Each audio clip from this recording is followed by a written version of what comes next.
ating French toast. Ayan po ang ating French toast. Ayan guys, ngayon gagawa tayo ng French toast. Ang ating mga kailangan ay egg, cheese, butter, at syempre hindi mawawala ang bread. Ayan, ating bread. Ito ang ating kailangan sa ating bread. Ayan guys, scramble po muna yung ating egg. Na po tayo ng butter. Tunawin na po natin ang ating butter. Ito kasi ang ating pagluluto. Ito po ang ating next. Ibibit na natin ang ating bread sa ating itlog. Ayan. Bit-bit.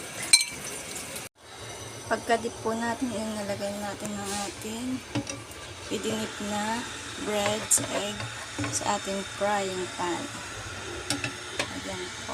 Guys, pag ganito na kulay, pwede natin ilagay ang ating cheese. Ayan po, pinagpaklog lang natin. Ayan, okay na siya.